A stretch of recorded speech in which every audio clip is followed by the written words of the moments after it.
Welcome to the StarCraft II Heart of the Swarm campaign and lore panel. Please give a warm welcome to our panelists.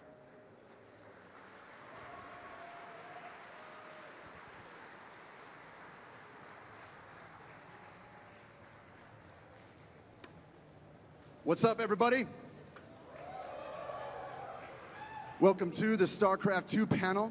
Lots to discuss today. Really glad to see y'all out here.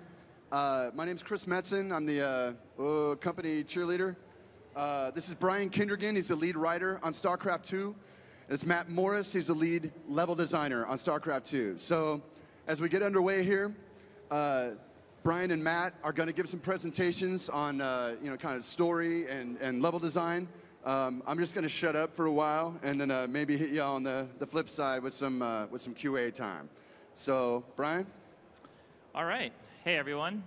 I'm going to talk a little bit about the story of StarCraft II, Heart of the Swarm.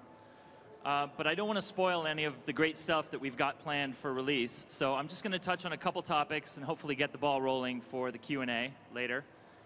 If you have any questions about Wings of Liberty, feel free to ask those as well. So I wanted to start by talking about some of the characters that you're going to meet in Heart of the Swarm. And first up is Sarah Kerrigan. Now, the last time you saw Kerrigan, she had just been turned back into a human by Jim Raynor and the Xel'Naga artifact. But she's still got those Zergy dreadlocks, so that's a sign that her connection to the Swarm has not been completely severed. So it may not be the picture-perfect ending that Jim Raynor was hoping for when he carried her off into the sunset there. Kerrigan remembers very little about the things that she said and did as the Queen of Blades. It's kind of a big blur for her, but she does remember a few distinct things, and those are universally awful, awful things. So that's something that weighs very heavily on this character. But ultimately, she's going to have to explore her connection to the Swarm and even try to regain control of it. Next up is Zeratul. Zeratul's kind of gone rogue in the last few years. He's discovered a cause that he thinks is more important than all of the fighting and endless strife of the Caprulu sector, and he's been working in the shadows to try to advance that cause. And so he'll show up in this game and continue to do that. And we have a new character named Isha. She's a unique Zerg, one of a kind, and she was created several years before the events of this story by the Queen of Blades. The Queen of Blades infested a Terran and altered her mind so that she could store thoughts and plans and ideas in her head. So now Kerrigan controls Isha, and Isha is able to help her by giving her advice or warning her of dangers, and even sort of keeping track of some low-level stuff while Kerrigan focuses on the big picture of regaining control of the Swarm. Next up is Abathur. Abathur was created by the Overmind, and he served the Queen of Blades, and now he serves Kerrigan. And his function is to evolve and improve the Swarm. And he is a master at this. He can spin genetic strands and sequences and create new creatures and upgrade them. But he's not some scientist in a lab. He's a Zerg. So the way he does this is he eats creatures or eats parts of them and breaks them down to their component parts inside his body, and then he's able to manipulate them and create prototypes. Finally, we have Zagara. Zagara is a brood mother. She is tough and merciless. She is actually the leader of the Zerg brood on Char. And so when Kerrigan shows up saying, hey, I'm the old Queen of Blades and I want to take back control of the Swarm and I want your brood, Zagara is not having any of it. She does not believe that this little slip of a human woman is, in fact, the Queen of Blades. So it's going to come down to a fight between these two. So I mentioned that she's a brood mother. That's a new kind of creature that we're showing in Heart of the Swarm. They were created by the Queen of Blades shortly before the end of Wings of Liberty. And they are sentient, independent creatures who are capable of controlling an entire brood. And unlike, say, a brood queen, they have independence, they have initiative, they have ambition. So when the Queen of Blades disappeared, these first few brood mothers that she had just created all sort of wanted to be the next leader of the Swarm. So each kind of took their brood and went off to different areas or fought and killed each other. So in the course of Heart of the Swarm, we've got many stories kind of woven together. Obviously, we've got the main story of Kerrigan's attempt to retake control of the swarm. But we've also got individual character stories that happen in story mode. So, for example, you just met Abathur. If you go and talk to Abathur in story mode and you keep clicking on him all the time, eventually you'll start to see that there's more going on with this character than you might have at first thought. And a plot with him starts to develop, and eventually it will have its own climax. We also have ambient stories that are just kind of floating in the background that you can pay attention to or not as you choose. They're sort of side things. And an example of that is Nafash, another broodmother. When you play the BlizzCon demo, you'll hear about Nafash and her plans and the things she's trying to accomplish and why she went off to the frozen moon of Calder. And if you're paying close attention on one of those missions, you're actually going to find out how Nafash's story ends. So in closing, I just wanted to talk a little bit about some of the themes that we're playing with in this story. This is Sarah Kerrigan's story, and this woman has done some terrible, terrible things in her life, and she's had some awful things done to her. So she is a conflicted, angry anti-hero who's being pulled in multiple directions at once. And ultimately, she's going to have to make peace with her relationship with the Zerg swarm. But this is also the story of a great war. The Caprulu sector, and of course StarCraft, always has war and bloodshed and ceaseless carnage. And that continues in this game. And we've got all the races there. We've got the Protoss and the Terran, and of course the Zerg. But finally, most importantly, this is the story of the Zerg swarm. We've never had a chance to look this closely into the swarm and see how it operates and what it's like to be a part of the swarm. So this is really our chance to look into the heart of the swarm. And with that, I will hand it over to Matt Morris. Hello, everyone. My name is Matt Morris. I am the lead level designer on StarCraft II, and today I'm going to talk about the Heart of the Swarm campaign and missions. Now, hopefully you all played the Wings of Liberty campaign. From a design approach, that game was about one man and a group of rebels trying to earn cash so that they could start a revolution. And when we started designing the missions, we designed those missions to be very strategic. We wanted to give you a sense that Raynor was way over his head, but still has a chance to, or basically pulls off a miracle. Kind of like when he liberated the Odin or snatched the artifact from the Protoss while the whole planet was being engulfed in flames. And so when we started talking about the Heart of the Swarm and the Zerg campaign, we knew that this game was much different. This game is about Kerrigan and the Zerg. And if you remember in Wings, when the Zerg showed up on a planet, it was terrifying. It was incredibly scary. And usually what happened is you tried to get off that planet because you knew what was going to happen if you stayed there. And so when we started designing the missions, we wanted to capture that feeling. We wanted you to invade worlds. We wanted you to prevent people from escaping. And we wanted you to kill everyone on the planet because that's exactly what the Zerg do. Which brings me to one of the missions here that you could play at BlizzCon, War for the Brood. This is the type of mission you can expect from the campaign. This is about Kerrigan getting back the brood on Char. And she will race against Zagara, the brood mother that Brian had talked about, to collect unhatched eggs. And once Kerrigan has collected enough of these unhatched eggs, she will hatch a massive Baneling army that she will then use to crush Zagara, thus gaining back the brood. Now, another mission we have here at BlizzCon, Silence Their Cries. This is another type of mission you can expect from the Zerg campaign. Kerrigan's going to come looking for one of her lost broods, and when she comes to this planet, she quickly learns about a flash freeze. And when this flash freeze hits, it immobilizes everything on the planet, except the indigenous creatures. So the Zerg begin killing these indigenous creatures, consuming their essence. And when they've gained enough of this essence, they will adapt, and they will evolve to overcome this flash freeze. So the next time it hits, they are no longer affected, which is really a core aspect about the Zerg, their ability to adapt and evolve to overcome all challenges. Now, we talked about already how you will evolve your units in this game. We have told you that when you complete missions, that you'll collect mutagen points, and that you will use those mutagen points here in the evolution pit to spend on mutations. Now, we got a lot of feedback on that, and we've done a lot of play testing ourselves. And we agree that this system feels too similar to the armory in Wings of Liberty. It's not Zergy. The Zerg aren't here to collect points and spend points. They're here to evolve. And so what we're doing now is we're actually unlocking the mutations as you play the game. So each unit that you come across in the evolution pit has 3 mutations. So there will be 3 unlocks for each unit in this game.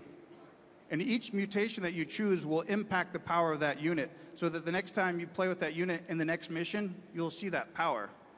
And this was starting to feel really good for us, except for we realized that once you got to the 3rd unlock, it kind of wasn't as epic as it could be. We were looking for something really cool. You're evolving the Zerg towards something. And so we came up with genetic splits. A genetic split is a choice to genetically change your unit into an entirely new Zerg unit. And so what you see before you is the Zergling split. You could choose to split your Zergling on the 3rd unlock into a Raptor or a Swarmling. If you choose a Raptor, your Zergling will grow these little wings, which allows them to jump up and down cliffs. It'll allow them to leap into combat, closing the distance on the enemy. Let me show you what that looks like in the game. And so these are normal Zerglings right now getting owned by bunkers and tanks.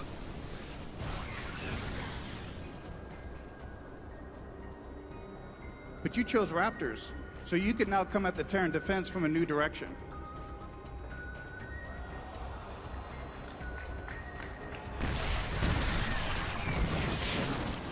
And so you can see these Raptors just tearing apart this Terran defense. They'll leap on those trees. Shit. And quickly just end this Terran base. They have no chance.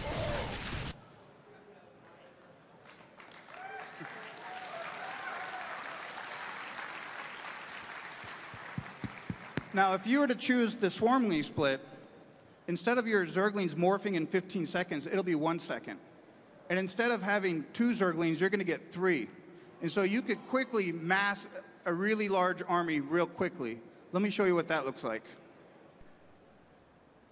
So here's a normal Terran attack coming against the base, and you got some Zerglings trying to defend it.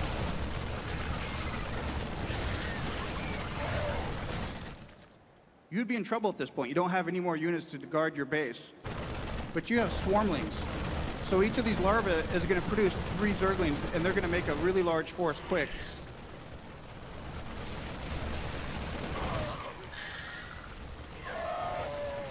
And you'll fend off this attack and actually have a large force to push against the enemy now.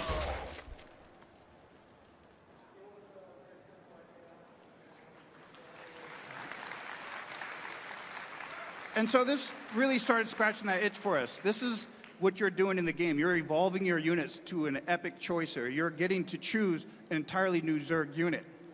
Now, I left out one piece of information. This is the reward. This is the reward at the 3rd unlock. But once you get to the 3rd unlock, there's actually an evolutionary mission.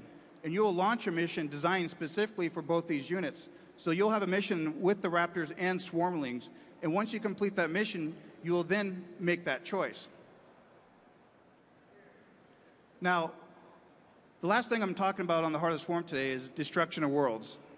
Up at this point, I've been talking about how you could evolve the Zerg, each unit individually. But this is a way to evolve the swarm, destruction of worlds. As you play this game, you'll get contacted by old broodmothers, and they'll want to come back to the swarm. And so you'll start getting stronger and stronger. And at some point, Isha will say, you know what, I've identified 4 worlds to destroy. And the reason why the Zerg destroy worlds is because every world has a benefit to the Zerg. One world might increase the mineral harvesting of your drones, or another world might increase the gas harvesting of your drones, or increase the larva regeneration rate of the hatcheries, or the supply of your overlords. But it's up to you which world you want to destroy. And so this is what the Heart of the Swarm is all about. This is a game about evolving. This is evolving your units. This is about evolving the swarm and taking over the galaxy. Thank you. Good job, boys.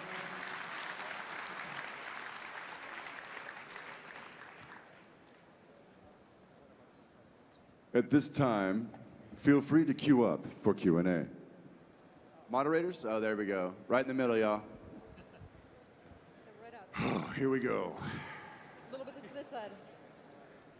Hello, I'm Walter, and I've been playing StarCraft since '98, and I enjoyed Brood War, but my favorite character has disappeared. And I wonder and he will make a comeback in this expansion. His name is Duran. And he has a role to play. I've gathered that he's an agent for the Dark Voice. So will we be seeing him? Duran is definitely a part of the StarCraft universe, and so I wouldn't worry. He hasn't been forgotten or just swept to the side. He definitely has a part to play in the bigger story of StarCraft II.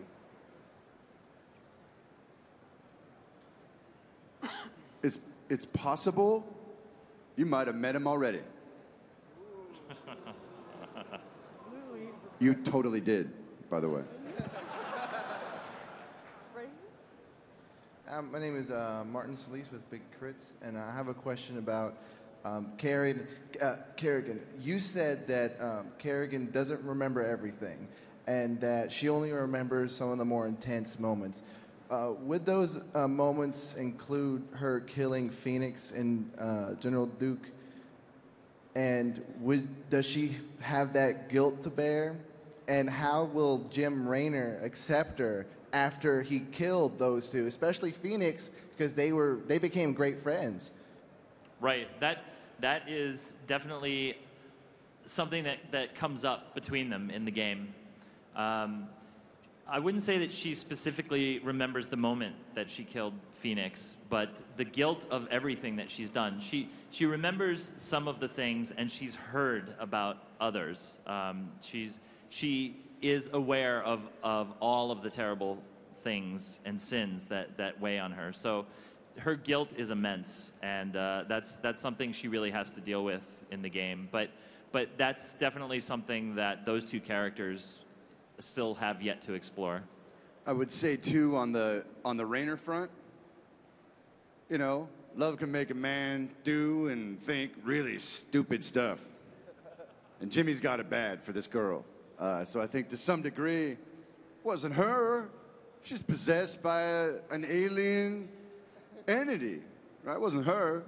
So potentially it's a very interesting theme, and the way that plays out, I guess you just have to wait. But you bring up really good points, and they are absolutely things that are going to have to be resolved between these two crazy kids before, well, certainly before the Protoss campaign.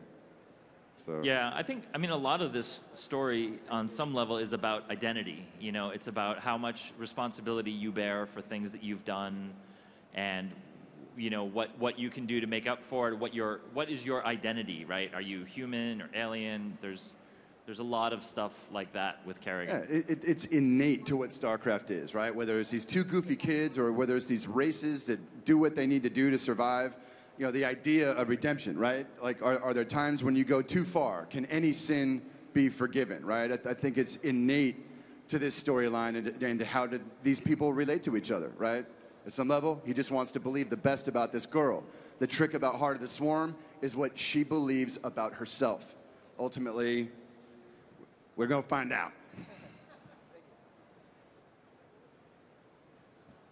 Hi, guys. So we saw in the campaign trailer that Kerrigan is fueled by vengeance against Arcturus Minx. But now that she's back to being Sarah Kerrigan, how does she feel about Jim Raynor's group and the Protoss race in general?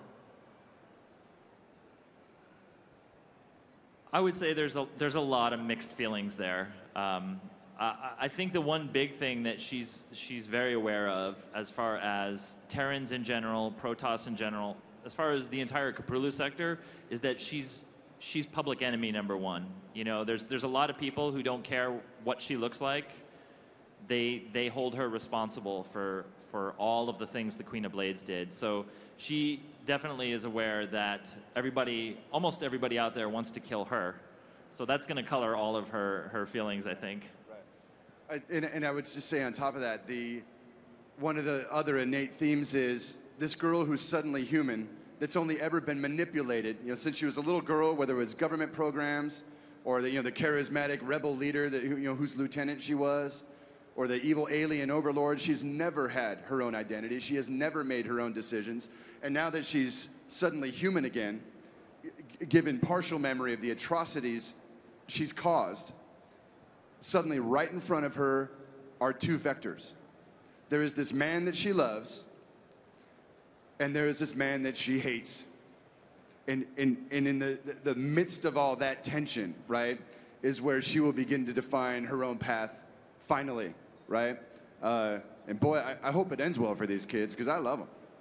But, you know. But they live in a very bad place. Very bad Capurlu world. sector. Nobody ever dies in bed in the Capurlu sector. So at the end of Brood War, we had a glimpse of the possibility of the Zerg swarm attacking Earth, leaving the Capurlu sector. Is that potentially going to come into play as part of Heart of the Swarm?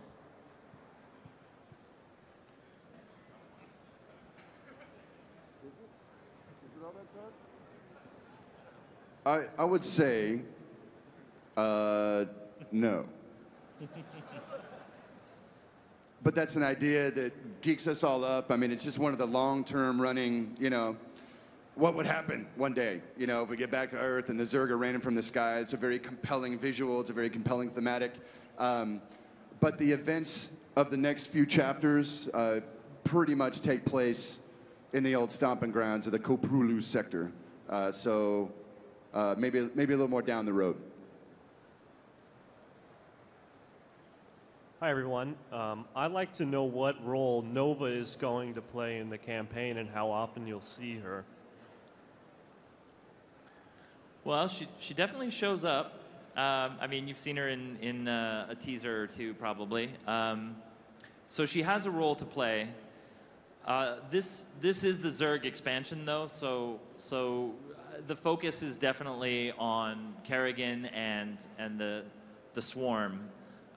She's obviously, you know, very much a human character, but she's an important part of the StarCraft universe, and so there's no doubt that she will be a part of this campaign, and she will have a role in all future StarCraft expansions or stories.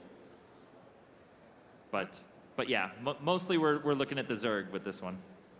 I would say from the mission side, we actually look at her as a really cool character, and we're always hitting up the story guys going, hey, can we use her here? Can we use her here? Because she's really cool. And so we're always trying to get her in there. We'll see what happens.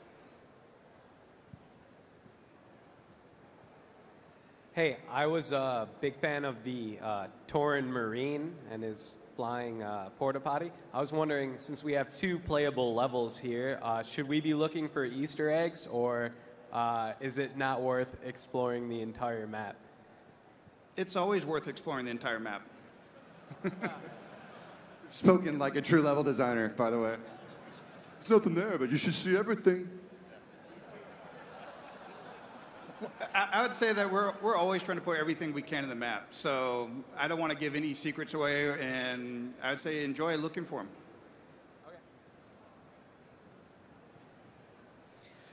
Hi. My first question was stolen by the first guy about Duran, and I wanted to know where he was. But I was wondering if he had any connection to Narud, the Mobius Factor guy in charge from, like, the mission where you're trying to destroy the buildings with the medivacs. Narud. Narud? Yes. Duran. Duran spelled backwards. Narud Duran. Just wanted to prove that. Thanks. He's crafty, that Yeah. Duran Smart slash Narut. All right. This is something that has actually been on my mind since I first started playing the Terran campaign for StarCraft. I know you have a lot of points where you have split decisions, and those split decisions have significant impacts in the StarCraft universe, such as Dr. Ariel Hansen either getting killed or she inherits her own world with her people and to continue on that. So how are the writers going to handle that in the expansion? Are they just going to pick and choose which timeline they find suits their purposes best? Or how is that going to... I mean, I noticed that in the campaign, as I was playing the demo, they mentioned flooding the tunnels, and that was, you had a choice, either flood the tunnels or destroy the air force of the Zerg, and I noticed that they picked flood the tunnels as one of the choices to continue the storyline. And that's kind of nominal in consequences as compared to some of the bigger decisions. So how are they going to handle those? So I'm going to say something that might get me in trouble if the technology doesn't back me up on this.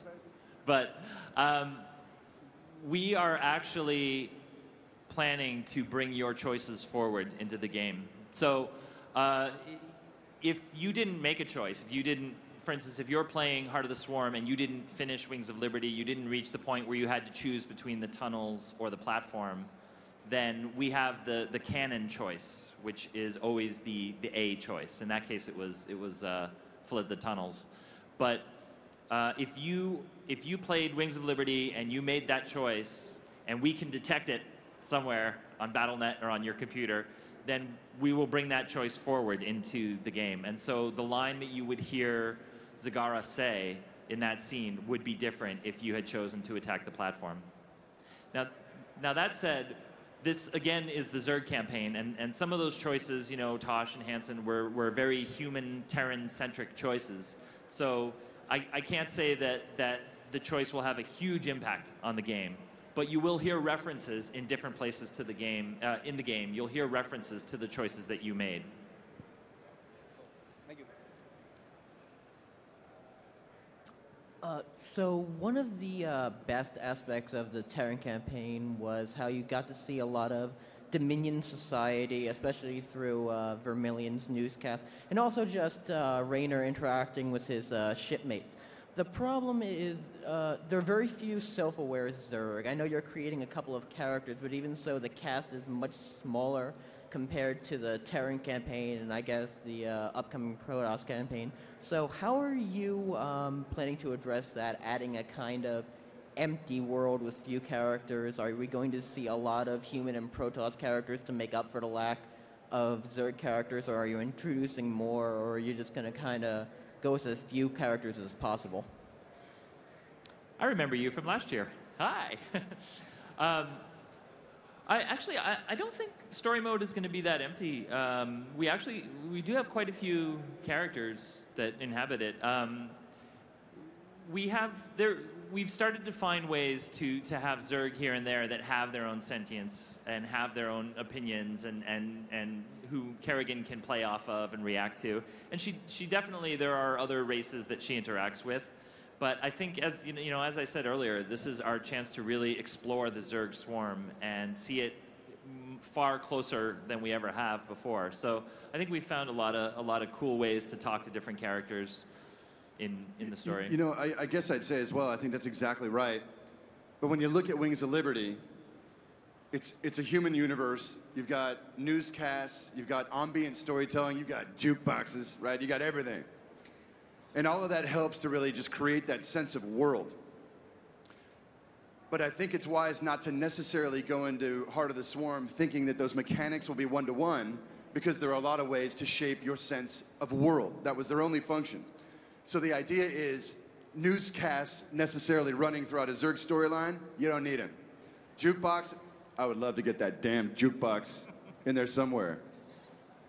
Infested. Tentacles, whatever, be mega. So the idea is you just want that sense of immersion. You want that sense that, like, I'm really in the context of what it is to be Zerg. And so that's where stuff like what Matt's talking about is, like, dominating worlds, and like as we're in these story mode spaces in between missions, there are other dials to be twisted in terms of immersing you in that space. It just won't necessarily be the same gimmicks that worked well in the Terran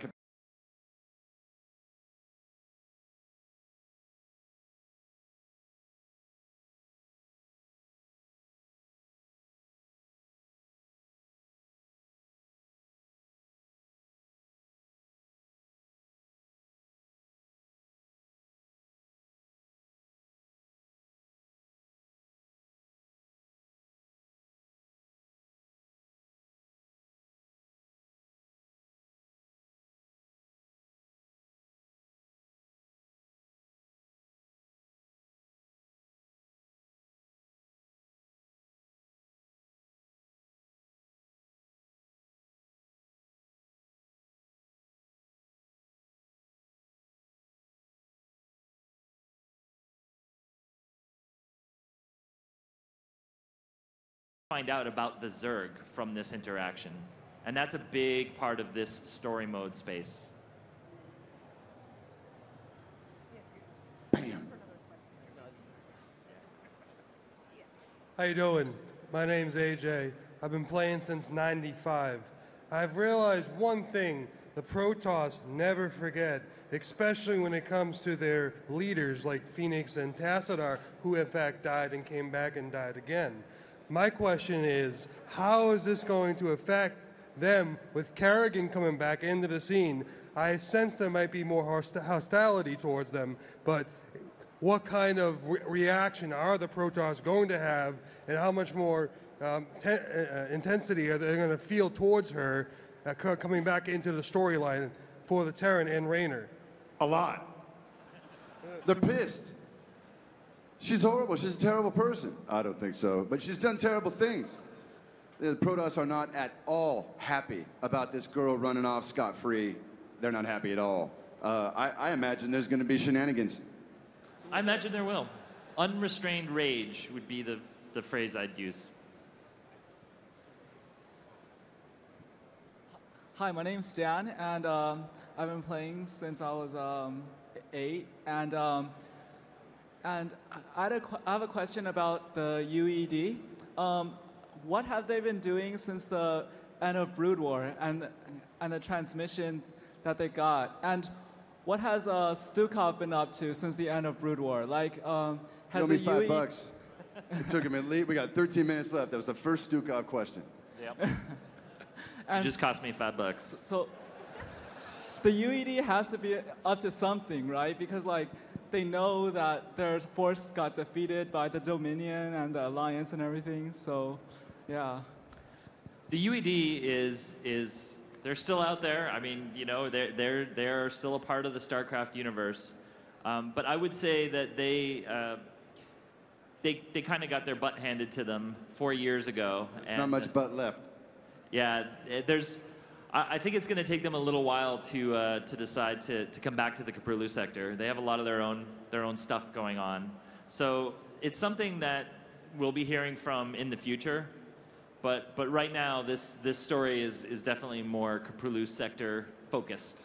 And Brian, what about Alexei Stukov? What about him, Chris? Well, is Blizzard doing anything with Stukov in this campaign? I want to be in the know. I'll say that Heart of the Swarm has a lot of characters in it. It has some new characters. Dance! It has some old returning characters, not Tychus. And that's a damn shame. Before you ask, I'm coming back, Jimmy. Infested Tychus. No, but there are some old favorites who show up, and I think as you play the campaign, you'll meet a few, and I hope that you'll be pleasantly surprised. Stukov did die, though. You know that, right? They shot his body out into space. And then, I know, he came back to life, too. Not everyone knows that. Going back to Wings of Liberty, it seems really clear that Kerrigan is resigned to her fate because she's seen the prophecies of doom. She realizes that an overwhelming force is coming and is going to wipe out pretty much everyone in the Caprulu sector. So one of the things that confused me, and maybe this is a silly question, but why does she necessarily care about what the Mobius Foundation is doing if she knows that, you know, we're all going to die? Is it simply that she wants to meet that overwhelming force on the Zerg's own terms and go out on a blaze of glory? And also, in terms of leading into Heart of the Swarm, is she aware that she is literally and figuratively the queen on the chessboard as far as the larger battle that is yet to come on the horizon? Fantastic question, by the way. Yes, and what's really great is you actually answered it correctly, the first half. Yes, the Queen of Blades in Wings of Liberty was sort of resigned to the fact that everyone was going to die, but she was preparing the swarm to meet the threat, not out of any kindness or, you know, trying to do the galaxy a favor, but because that's what Zerg do. They're not going to lay down and die. So she wanted to lead the swarm into the great final battle that she saw in her head, even though she was convinced that they were going to lose. So that's why she did not want the Mobius Foundation to get its hands on that artifact. As to the second part of the question, I think relative to the second part of the question, I can't remember the damn question. I remember the theme though. Was it something like, do these things echo forward? Was that it? Is Kerrigan aware that she's the queen on the chessboard, that it's all on her in terms of tilting the tides of battle? I think that she does not necessarily understand. Nobody does yet, except Sarah too. She doesn't understand what's really going on. And suddenly the context of her life has absolutely changed or transformed, pardon the pun. She's not a lot worried about all that yet. She's got way more immediate things to deal with. But certainly the themes you're talking about and the more prophetic component of StarCraft II and its mythology are very definitely all echoing forward. That story ain't over yet. it's still going. And I think Kerrigan is the most complex character that we've, I think, that we've ever really tried to tell a story about. I would say she doesn't consciously remember all of the stuff that she had discovered as the Queen of Blades, but she's aware of it on some level. I think there are forces that are driving this woman in certain directions, and that's why she's so complex. She's a conflicted character, you know, who sometimes wants to go left, and then sometimes she wants to go right, and she's all of this is because she's coming to grips with her identity and who she is and what she's done and what she is going to do next.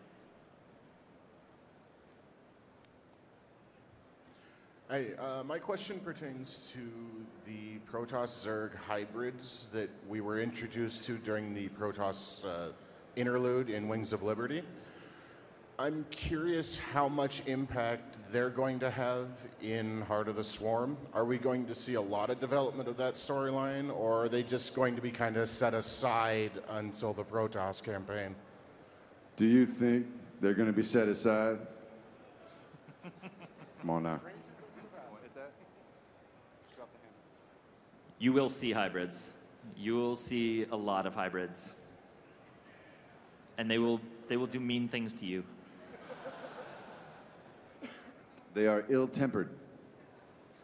Hey guys, Clutch from Major League Gaming here. Thanks for creating such a great game. As you've seen, it's exploded competitively. My question, being a lore nerd, is will we see any characters from the books like Michael Liberty or Jake Ramsey make a physical appearance in the games? It's possible.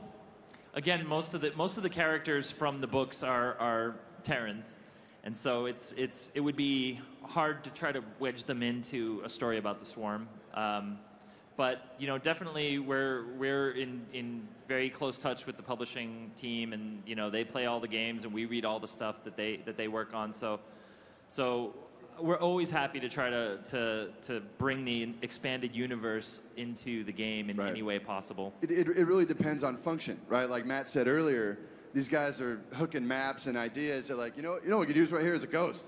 Oh yeah, well we got this girl named Nova. You guys should use her. You know, so it's really a matter of, you know, necessity meets geek, and you know, some of these magic moments happen, but. You know, relative to developing Heart of the Swarm or Legacy of the Void, like I don't know that we go out of our way to try and get one of those characters in there unless it felt like the trajectory of the mission flow and the storyline, you know, yeah. I will announce something that we haven't ever said externally before. It's not a huge thing, but there was a short story about a Terran character named Amanda Haley, and she ultimately became Isha, who you just saw in the presentation. So Isha started her life as Amanda Haley.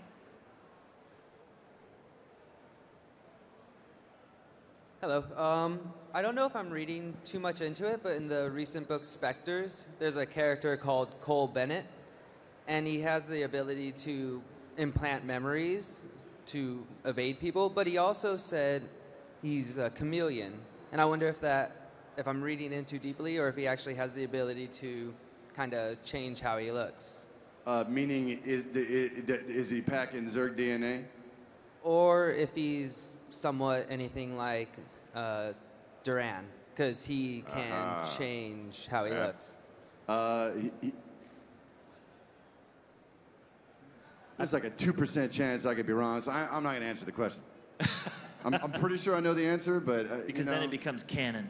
Because then it's canon, and are we stupid? So, well, maybe we're stupid anyway. I will say there's a 98% chance that he is actually changing people's perception of him and not undergoing a physical. Right. Well done, Brian. Thank you. We have time for just a few more questions. Hello. I'm wondering, what is the Protoss going to do about the Zerg in this new game? They are going to try to kill the Zerg any chance they get. Anytime they see him, it's going to be a throwdown. One of the missions we have right here at BlizzCon actually has them going against Protoss, so you can kind of start seeing where they're coming at and their motives against the Zerg. Hello again. I have one more question. I read in a manga that I think you, Chris, wrote about the life Raynor had before StarCraft I, where he had a wife and a son who was recruited into the Ghosts and then died in transport. I was wondering, in the future, is his son going to become part of the story, or is there going to be some sort of closure, or am I just reading in too much into it? No, dude. I mean, those breadcrumbs are left on the ground on purpose. I think relative to Heart of the Swarm and Legacy of the Void, we've got a pretty ironclad plan for these games. So, if there was a potential for Raynor's gifted boy to be alive and on the payroll of the Dominion, I think that is a fascinating hook. But I can tell you, it doesn't currently play into our plan, which isn't to say it shouldn't or it couldn't. But I don't know. It sounds like a cool hook. So, and we're all kind of excited about the potential of it. But for now, we're just going to focus on Jim and our girl Sarah, and we'll see what happens with the ghost of his boy. Haha. You like that? Yes. That pun? That sounds like a title. Last question. One, thanks for making all these great games. Secondly, we've seen the hybrids. They mind-controlled the Templars. They brainwashed the hive mind. What's simply stopping them from going into the governments again and pretty much put a civil war in before they show up and kick everybody's ass? How do you know they aren't doing that right now? Because I don't want them to. It's going to screw everything up. We got you. Don't worry. We got you. No, it's an interesting question, right? These guys can insinuate themselves into anywhere. How do I answer that? There's about 100 ways to answer that. We win? Because I just start going, oh, God, that'd be bitching. We should go left and right. There's all sorts of ways to chase that idea, and maybe we should. But for purposes, kind of like the Raynor kid question, for purposes of Heart of the Swarm and Legacy of the Void, it's not something we're necessarily chasing, but that sounds like pretty cool fiction if someone had the wherewithal to chase that down. Okay. Thank you. How about one last round of applause for our panelists? Thanks for coming, everybody. Have fun at BlizzCon. Thank you. Thank you for attending the StarCraft II Heart of the Swarm campaign and lore panel. Coming up next at 3:15 here on the development stage is a StarCraft II multiplayer panel. And at 3:30 on the main stage is the World of Warcraft Dungeon and Raids panel.